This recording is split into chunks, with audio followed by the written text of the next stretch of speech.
பாருங்க, தேமுதிக நம்ம விஜயகாந்த் அவர்களுடைய கட்சி. இப்போ அது விஜயகாந்த் அவர்களுடைய கட்சி இல்லை, பிரேமலதா அம்மையாருடைய கட்சியாக மாறிட்டுது. இப்போது இந்த கூட்டணி விஷயமா 3 மாதமா 4 மாதமா ஏன் 6 மாதமான்னு கூட சொல்லலாம்.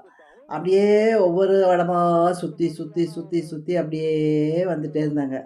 கடைசியில் வந்து சரி இந்த இடம்தான் அப்படின்னு சொல்லிட்டு எங்கே போயிருக்கிறாங்க, இந்த கமலஹாசன் பண்ணார் பார்த்தீங்களா, கட்சியே அடமானம் வச்சு ஒரு எம்பி சீட்டுக்காக, ஒரு ராஜ்யசபா சீட்டுக்காக கட்சி தொண்டர்களை எல்லாம் மறந்து யாரை எதிர்த்து கட்சி ஆரம்பித்தாரோ அவங்ககிட்டயே போய் சரணடைஞ்சு அந்த ராஜ்யசபா சீட்டுக்காக மக்கள் நீதி மையத்தையே கொண்டு போய் கொடுத்துட்டாரு.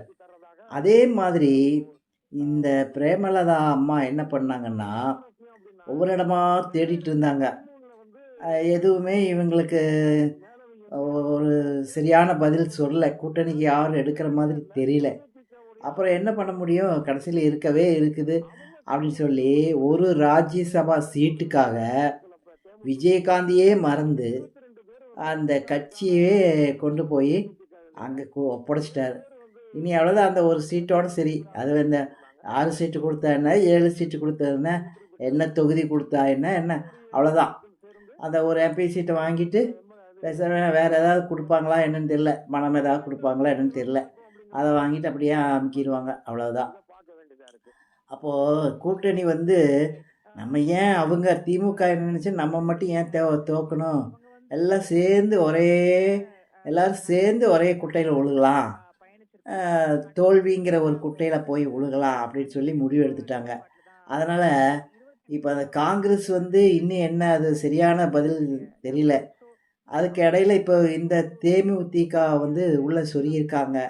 ஆனால் இதனால் இப்போ அவங்களுக்கு சீட்டு கொடுக்கணும், காங்கிரஸுக்கு அதிலேருந்து மற்றவங்களுக்கு எப்படி சீட்டு கொடுப்பாங்க என்னென்னலாம் இனி போக போகத்தான் அதனுடைய பூகம்பங்கள் எல்லாம் வெளிவரும். அதனால் இந்த அம்மா வந்து சேராத இடந்தனிலே போய் சேர்ந்து இருக்குது.